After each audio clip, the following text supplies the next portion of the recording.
Bom, hoje eu quero dar continuidade, na verdade, terminar uma série de mensagens chamada Vida com Deus na Balança. Eu não sei você, mas eu normalmente, quando subo na balança, tem algo para tirar da vida, né? E com Deus não é diferente. Normalmente existem coisas que precisamos tirar da nossa vida para que o nosso relacionamento com Deus melhore. Nós temos estudado essa série de mensagens no livro de Números. Ao contrário do que muitos pensam, o livro de Números não apresenta só números. Não, ele traz sim um manual profundo de liderança para nós, importante liderança para nós. E a Bíblia vai narrar nesse livro o trajeto de Moisés liderando o povo até a terra prometida. E os conflitos que ele tem com o povo enquanto os lidera nesse processo. E é interessante porque cada conflito que a Bíblia narra para nós, ela também vai apresentar comportamentos que abrem e fecham portas. Quem quer viver tudo que Deus tem para a sua vida? Você quer ver isso? Isso. Então existem comportamentos que você tem que evitar. E hoje nós vamos falar da impaciência. Muitos não puderam entrar na terra prometida porque trocaram a perseverança pela impaciência. Se você trouxe Bíblia, abra lá em Números capítulo 21, versículo 4 a 9. Eu vou começar essa série agora de manhã e termino à noite, essa mensagem. Diz assim a palavra do Senhor: partiram eles do Monte Or, pelo caminho do Mar Vermelho, para contornarem a terra de Edom. Mas o povo ficou impaciente no caminho e falou contra Deus e contra Moisés, dizendo: por que vocês nos tiraram do Egito para morrermos no deserto? Não há pão, não há água, e nós detestamos esta comida miserável. Então o Senhor enviou serpentes venenosas que morderam o povo e muitos morreram. O povo foi a Moisés e disse: pecamos quando falamos contra o Senhor e contra você. Ore pedindo ao Senhor que tire as serpentes do meio de nós. E Moisés orou pelo povo. O Senhor disse a Moisés: faça uma serpente e coloque-a no alto de um poste. Quem for mordido e olhar para ela viverá. Moisés fez então uma serpente de bronze e a colocou num poste. Quando alguém era mordido por uma serpente e olhava para a serpente de bronze, permanecia vivo. Levante suas mãos para o céu em sinal de rendição, assim, total a Jesus. Repita essa declaração de fé comigo. Diga: Senhor Jesus, eu marquei um encontro contigo esta manhã. Senhor Jesus, eu abro meu coração para receber tudo aquilo que o Senhor tem para a minha vida. Fala comigo agora, em nome de Jesus, amém. O que pesa mais na balança da sua vida? A perseverança ou a impaciência? Faça assim com as suas mãos. O que pesa mais? Você é mais perseverante ou mais impaciente? Sabe, você aperta o botão do elevador várias vezes. Você fura a fila no trânsito, ou constantemente não mede as palavras. Muitas vezes, para realizar alguma coisa, você tem tanta pressa que passa por cima dos processos. Se preciso for, até das pessoas. E você chega lá, mas às vezes deixa um rastro de machucado no caminho. Talvez Deus precise tratar a sua impaciência. Portas estão se fechando para você, porque você é mais impaciente do que perseverante. Certa vez ouvi que um impaciente foi orar pedindo ajuda de Deus. Ele orou assim: Deus, me dê paciência, mas me dê logo. Muitas vezes não conseguimos resolver problemas espirituais na nossa vida, porque não temos paciência para nos submeter aos tratamentos de Deus. Foi exatamente isso que aconteceu com o povo de Israel aqui. Por causa da incredulidade, Deus os condenou a uma peregrinação de 40 anos no deserto. A Bíblia vai dizer que para cada dia que os espias que foram averiguar a terra, trabalharam e espalharam um relatório que trouxe falta de fé, incredulidade, medo para o povo, eles tinham que andar para cada dia 1 ano. E por isso eles estavam sentenciados a peregrinar 40 anos no deserto. Agora, nesse texto que acabamos de ler, eles estão no final desse trajeto. Faltava cerca de 1 ano, 1 ano e meio para eles chegarem na terra prometida. Eles já estavam muito perto. E é nesse contexto, quando eles estão dando a volta em Edom, e aí depois eles iam cair nas margens do rio Jordão, e aí era só atravessar o rio, eles estavam na terra prometida. É nesse lugar que a nova geração fica impaciente. E eles começam a reclamar: vamos voltar para o Egito. Faltava tão pouco. Vamos voltar para o Egito. A gente não aguenta mais, chega. Nós não temos forças para continuar. Alguém já disse que o último quilômetro é sempre o mais difícil. Talvez você esteja exatamente neste lugar. Talvez as forças parecem estar acabando. Talvez você queira desistir. Mas eu creio que Deus te trouxe aqui para transformar o teu ânimo, para torná-lo mais longo. Deus te trouxe aqui para te tornar mais perseverante do que impaciente. Quantos querem chegar nesse lugar?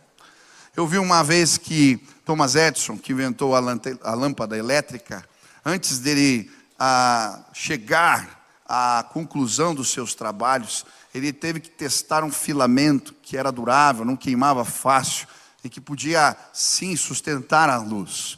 E ele fez mais de 1000 experiências para chegar à conclusão do seu trabalho.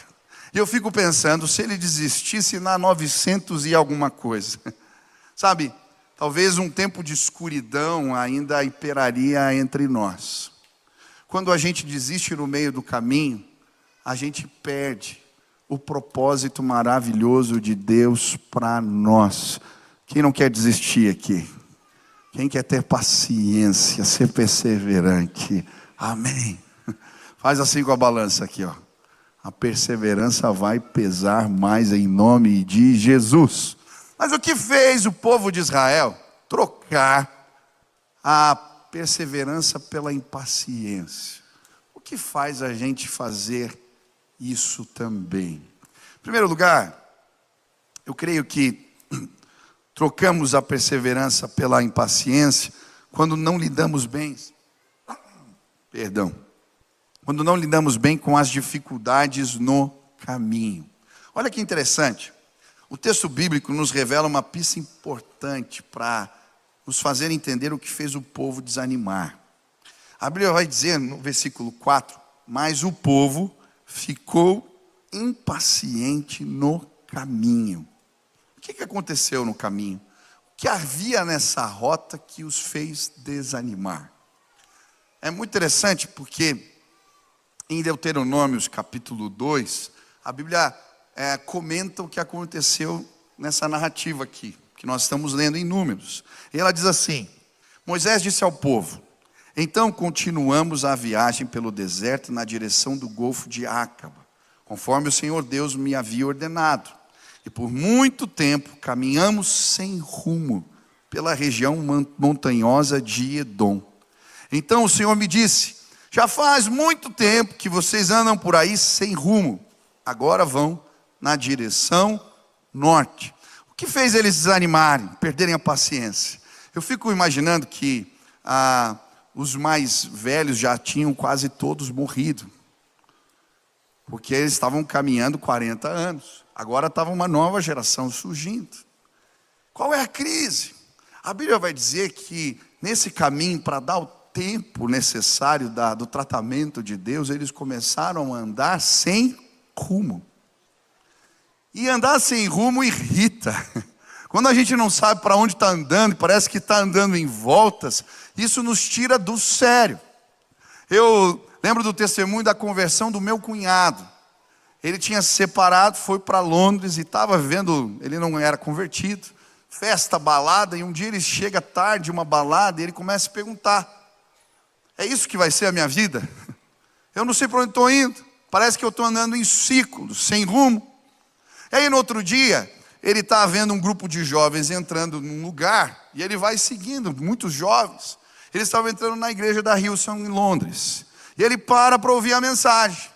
E aí quando ele chega na igreja, o pastor está pregando, e na hora do apelo ele faz uma ilustração. Ele senta numa cadeira, amarra a perna no pé da cadeira, e ele começa a ilustrar. Quando a gente vive sem Deus, a gente começa a andar em círculos. Talvez você esteja andando assim. Falou: essa mensagem é para mim. E naquele dia ele encontrou propósito para a sua vida. Deixa eu te dizer, talvez você esteja muito impaciente porque lhe falta um encontro com Deus. Nós só encontramos os propósitos eternos para a nossa vida quando Deus os comunica para nós. Foi Deus quem te fez. Sem a ajuda dele, você não vai entender o seu propósito. E muitos aqui estão impacientes com a vida, irritados com tudo e com todos, porque lhes falta o propósito de Deus. Hoje Deus vai trazer rumo para a sua vida em nome de Jesus. Hoje Ele vai revelar a você os seus propósitos.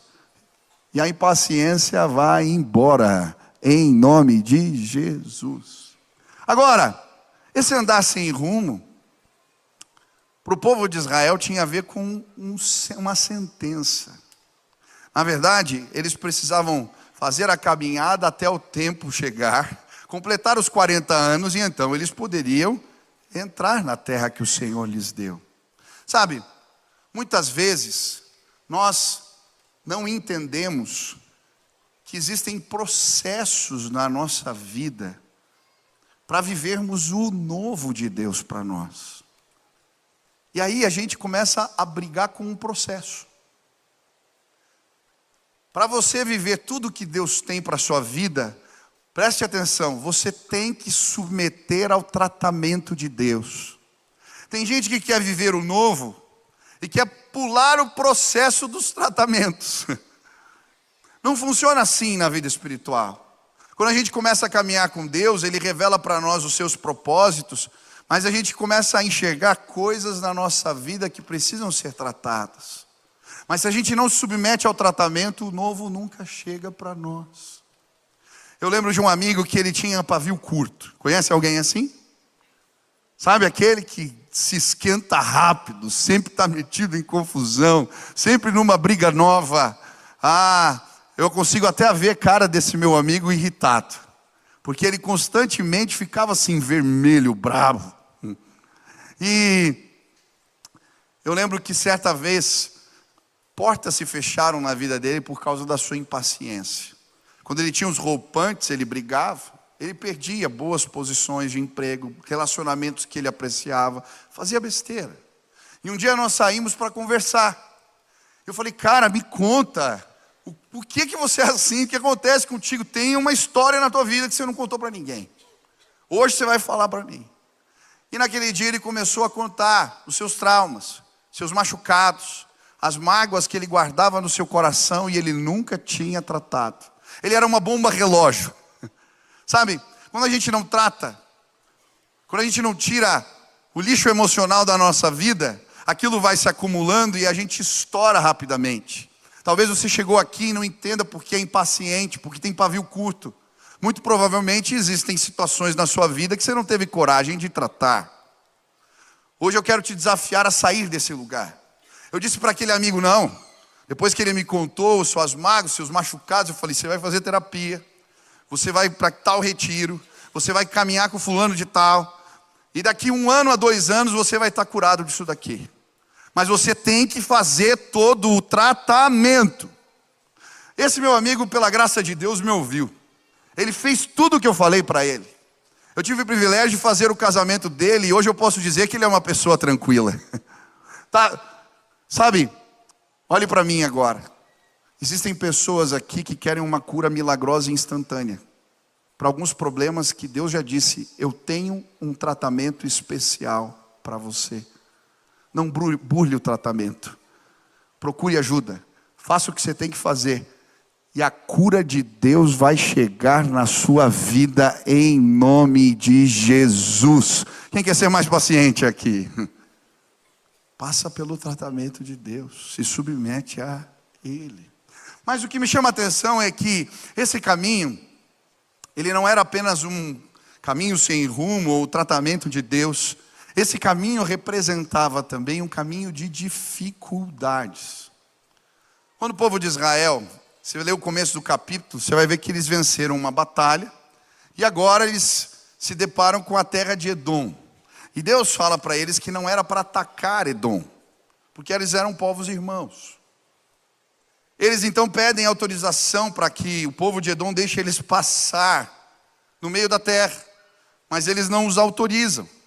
Então eles têm que dar a volta em Edom. E esse caminho era um caminho difícil, complicado. Ao redor de Edom existiam colinas, montanhas íngremes, complicadas. Era um caminho difícil.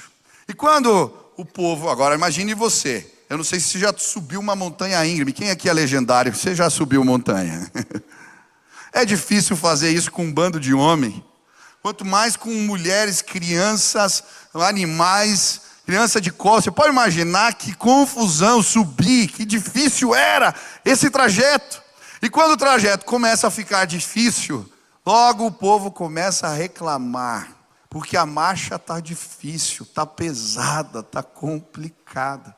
Sabe, muitas vezes trocamos a perseverança pela impaciência porque o caminho complica diante de nós. Ele fica difícil, pesado. Mas pastor, o que a gente faz quando acontece isso? Quando vem as provas da vida, as dificuldades, quando o caminho fica pesado, difícil e a gente está cansado. O que a gente faz? Primeiro, você tem que treinar a sua mente. Quem quer viver o novo de Deus?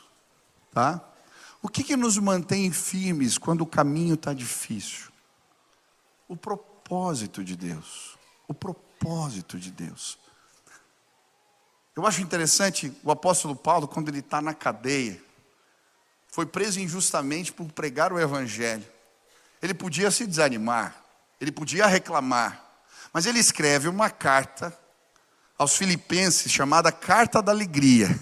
E logo na introdução da carta, no primeiro capítulo, ele vai dizer: olha, não fiquem preocupados, as minhas algemas têm servido para o avanço do evangelho. Porque agora, os guardas pretorianos que ficam comigo estão recebendo a pregação do evangelho. Agora, eu estou tendo a oportunidade de levar a palavra a autoridades que antes eu não tinha. Sabe, o que nos mantém firmes, quando a caminhada fica mais complicada e difícil, mais pesada, é quando buscamos, sim, no Senhor, renovar o seu propósito em nós. Quando eu participei dos legendários, eu lembro que tinha uns caminhos difíceis para andar.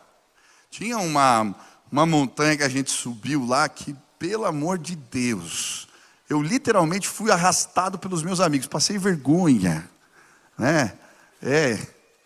E pior, quando você tem alguém no grupo mais velho e aparentemente mais sedentário que você, e ele está tendo que te carregar, as coisas não vão bem.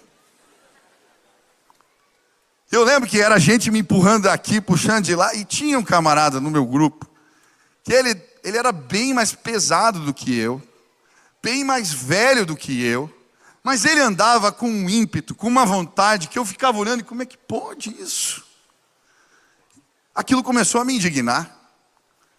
Eu estava literalmente me arrastando, e ele não parava a marcha, ele continuava com uma determinação impressionante. Eu lembro que em determinado momento nós fizemos um grupo ali para orarmos juntos, e cada um compartilhou o que estava fazendo ali. Sabe qual era o meu problema? Eu mal sabia o que eu estava fazendo ali. Aquele homem tinha uma convicção profunda do que ele foi fazer naquele lugar, e isso muda tudo.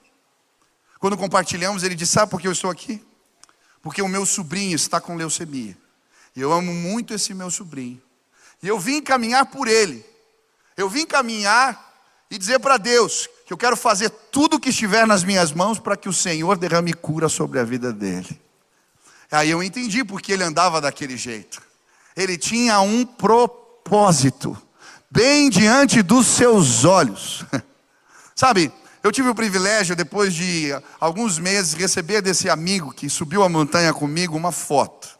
O seu sobrinho tinha feito transplante de medula e agora tinha dado certo o tratamento e ele estava recebendo alta no hospital. Tinham balões, bexigas na sala e ele estava celebrando e ele me mandou: Deus viu a minha caminhada, Deus abençoou o meu propósito, aleluia, vai acontecer com você. Quantos querem se manter perseverantes? Deixe Deus renovar a sua mente, renovar os seus propósitos. Mas a Bíblia também nos fala que quando os caminhos ficam difíceis, a gente tem que entender o que Deus está fazendo com a gente. A que Ele está nos submetendo. A Bíblia diz assim, em Isaías 40, o Senhor faz forte o cansado, e multiplica as forças do que não tem nenhum vigor. Agora, como é que Deus faz forte o cansado? Os caminhos difíceis são os que treinam a nossa musculatura espiritual para viver coisas maiores de Deus. Talvez você esteja passando por uma trilha difícil, por um caminho complicado. Olhe para mim, olhe para mim. Deus está te preparando para coisas maiores. Ele faz forte o cansado. Eu gosto do texto em Jeremias, eu creio que é capítulo 12. Quando diz, você está reclamando de correr com os homens? Eu vou te fazer correr com os cavalos. Na hora para mim vem a imagem de Elias, né? Correndo mais que os cavalos de Acabe. Ele estava passando por um perrengue. Mas Deus estava o preparando para coisas maiores. Várias vezes na minha vida eu pensei em desistir. Eu fiquei impaciente. Eu reclamei diante do Senhor. Várias vezes. Mas hoje, quando eu olho para trás, existem alguns enfrentamentos que eu falo olho e digo, não acredito que eu quase desisti por causa disso. Sabe por quê? Deus sempre trouxe provisão, mas em cada embate, Ele fortaleceu, me tornou a minha liderança mais forte. Às vezes eu passo por embates aqui na igreja, crise de liderança, conflitos complicados de resolver. Às vezes eu não enxergo saída e eu fico angustiado, orando na presença do Senhor. Mas quando termina, eu falo, Deus estava querendo me deixar mais forte. Eu não sei o que está acontecendo com você, mas me escute, Deus faz forte o cansado. Ele está multiplicando as suas forças. Não desanima. Não desanima em nome de Jesus. Quem quer crescer em paciência? Não reclame dos caminhos difíceis. É assim que Deus nos torna perseverantes. Segunda lição. Eu creio que o povo de Israel também acabou trocando a perseverança pela impaciência, porque deixou a impaciência o descontrolar. Versículo 5 diz assim: e falou contra Deus e contra Moisés: por que vocês nos tiraram do Egito para morrermos no deserto? Não há pão, não há água, e nós detestamos esta comida miserável. Estamos falando do maná, Deus fazendo o pão cair do céu, e a comida é miserável. Por que eles estão fazendo isso? Eles não tinham dimensão do milagre, do que Deus estava fazendo? Não. A impaciência no caminho virou descontrole emocional. E quando a gente se descontrola, a gente põe tudo a perder, normalmente. Ou a gente faz besteira. Já viu gente se afogando? O cara descontrola, você vai ajudar ele a salvar, ele bate em você. Ele te afunda junto. Se não sossega, você tem que dar um murro no queixo para o cara parar. Aí você consegue salvar ele, senão ele mata todo mundo. Quando a gente está impaciente, a gente perde o controle, a gente se desespera. E a gente faz o que não deve. Mas pastor, como é que eu lido com isso? Como é que eu impeço que a impaciência se torne uma atitude descontrolada. Eu lembro que um dia a Nina chegou, ela saiu. A Nina chegou chegou em casa da escola, e ela veio, pai, perdi um versículo. Eu amo quando eles compartilham os versículos. E ela falou um versículo que eu guardei para mim naquele dia. Provérbios 16, 32. Diz assim: melhor é o homem paciente do que o guerreiro. Mais vale controlar o seu espírito do que conquistar uma cidade. Repete comigo aí. Melhor é o homem paciente. Mais vale controlar o seu espírito do que conquistar uma cidade. Uau! Por que na perspectiva de Deus a paciência é tão valiosa?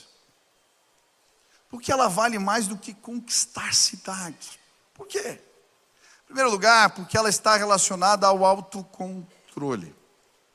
O homem paciente é um homem que sabe se controlar, que sabe controlar o seu espírito, segundo a Bíblia. E isso tem muito valor. Você já parou para pensar quantas portas se fecham na sua vida porque você não consegue se controlar? Você perdeu a saúde porque você não controlou teu apetite.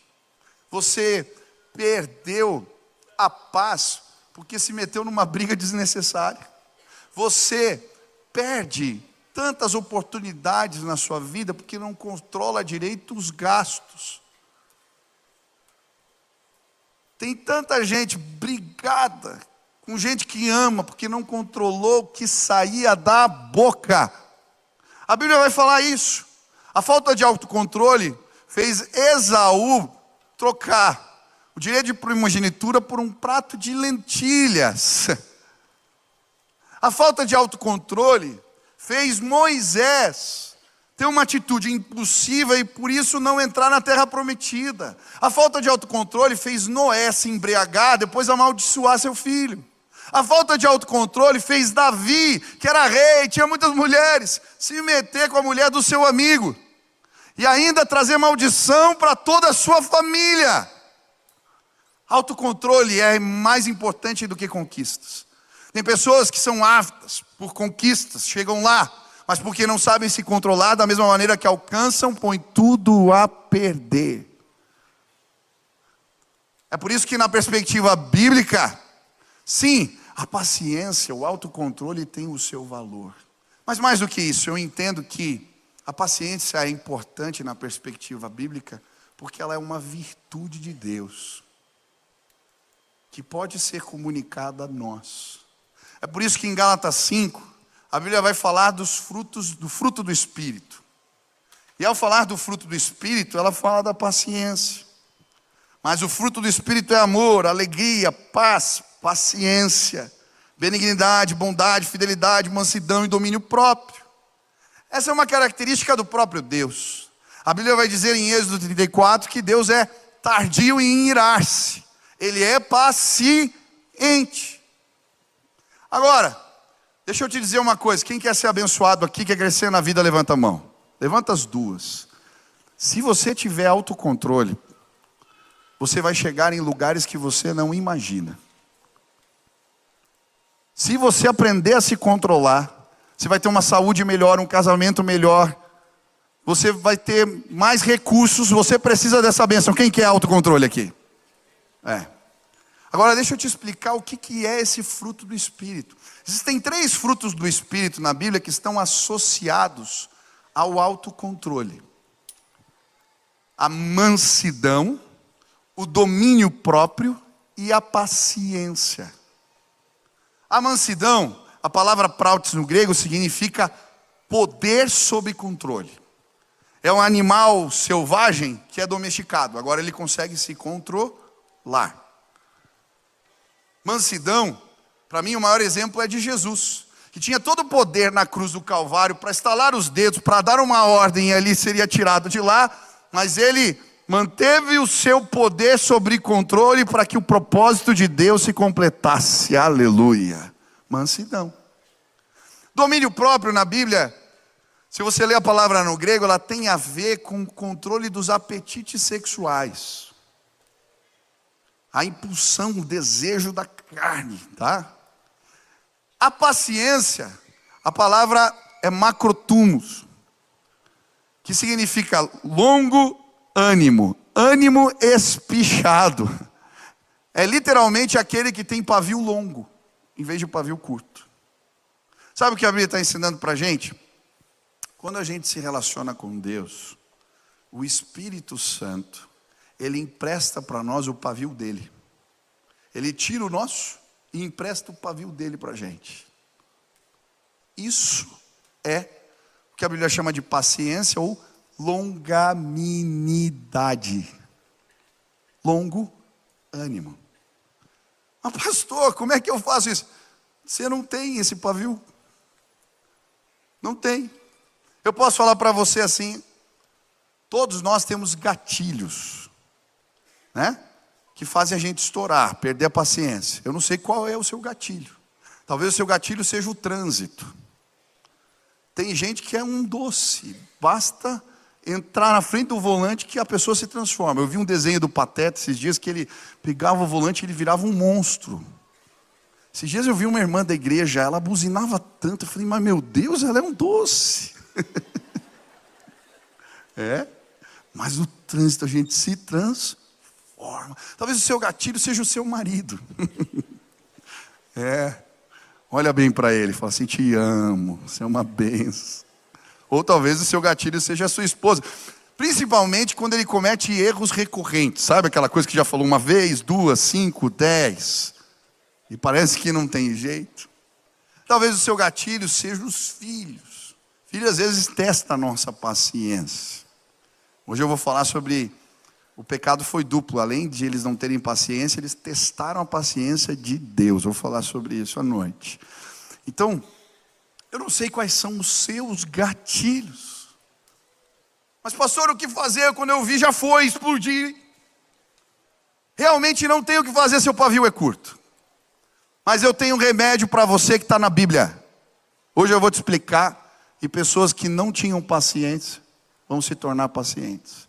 Sabe qual que é o remédio na Bíblia? Deus, Ele empresta o pavio longo dele para você. Quem quer esse empréstimo de Deus? Quem quer? Ih, tem umas pessoas que estão com medo. Hoje você vai sair daqui calmo, paciente, tranquilo. Sua mulher fala, o que aconteceu com você? Amém? Quem quer viver isso? Dá para viver isso, pastor? Dá. Como é que a gente pega emprestado o pavio de Deus? A Bíblia vai falar, quando fala do fruto do Espírito, ela começa dizendo assim, andem no Espírito. Repete comigo, andem no... Mais uma vez.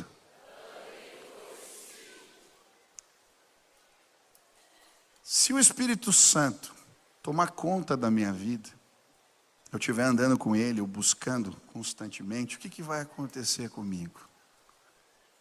As virtudes de Deus começam a ser emprestadas para mim. Eu, por natureza, gente, não sou calmo. Eu, por natureza, perco a paciência, meu pavio é curto. Mas quando estou cheio do Espírito Santo, eu consigo me controlar. Sabe, muito tempo na minha vida, eu fazia lista, quando eu era mais jovem, contava os dias. Eu tinha aqueles pecados recorrentes, aquelas coisas que eu vira e mexe fazia, descontrolava, tinha vários. E eu contava os dias. Sabe o que isso gerou na minha vida? Só frustração. Como é que a gente resolve então, pastor? Se você estiver cheio do Espírito Santo, eu substituí a agenda por um caderno de oração. E eu comecei a contar os dias que eu buscava Deus, buscava um enchimento do Espírito na minha vida. Por incrível que pareça, algo começou a mudar. Deixa eu te explicar como isso acontece. Me empresta aí um copo d'água e eu já vou terminar.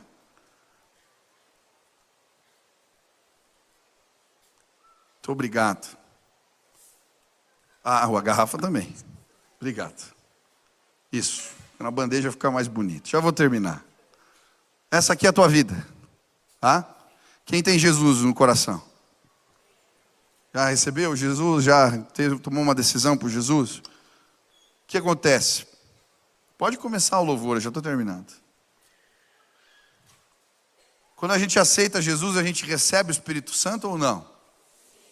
Quando você aceita Jesus, você é batizado, você recebe o Espírito Santo na tua vida. Todo crente tem o Espírito Santo, não é verdade? Crê nisso ou não? Quem tem o Espírito Santo aqui? Amém.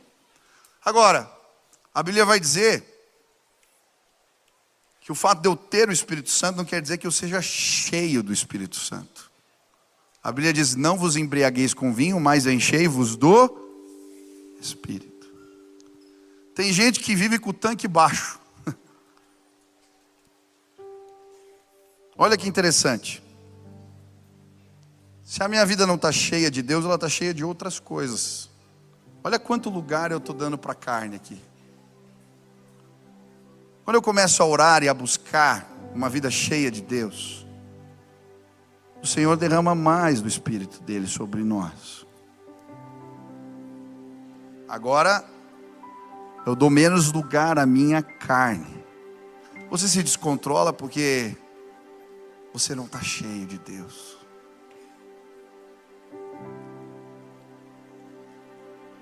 Mas quando a gente começa a buscar Deus todos os dias, ter tempos de consagração, sabe, eu quando começo a ficar muito irritado, eu falo, está na hora de eu parar um pouco e gastar mais tempo na presença do Senhor.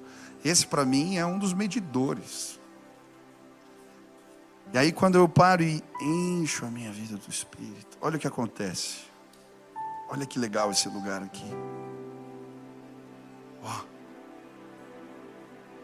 Não tem espaço para a minha carne se manifestar. Agora a Bíblia diz que quando a gente busca transbordamentos do Espírito, o que acontece? Aquilo que Deus está fazendo na minha vida começa a ficar evidente para os outros. Eles começam a perceber. Toca a vida deles. Por quê? Seu marido vai perceber. Você brigava o tempo inteiro, mas agora está diferente. Você tinha determinado comportamento, agora está diferente. Por quê? Porque o Espírito Santo emprestou o pavio dele para você. Não tem lugar para carne.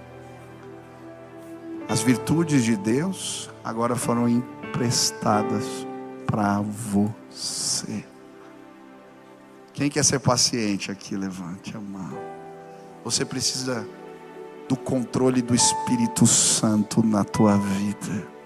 Neste lugar você não fala besteira, você não tem roupantes. Nesse lugar você passa pelos caminhos difíceis e encontra propósito. Nesse lugar você toca os outros com a virtude de Deus. Eu creio. Jesus disse, sinto que de mim saiu virtude quando a mulher tocou no seu manto. Sabe, como é gostoso ver na vida de alguém o poder de Deus sendo manifestado. A virtude de Deus vai estar tão cheia do Espírito Santo que ela vai tocar os outros em nome de Jesus. Hoje eu queria orar por você. Se você quer ser mais perseverante do que impaciente, assim como eu, você precisa de graça. Que Deus empreste o pavio longo dele para você. Que Ele te renove. Eu não sei se o teu caminho está difícil. Eu não sei se você está sentindo andando sem rumo. Ou se por vezes você tem se descontrolado. Mas hoje eu queria orar. E eu creio. Deus vai colocar na balança da perseverança propósito. Deus vai colocar na balança da perseverança sim. Uma expectativa, uma esperança do que é bom. Deus vai colocar na balança da perseverança a graça do Espírito que vai ser derramado sobre a sua vida hoje.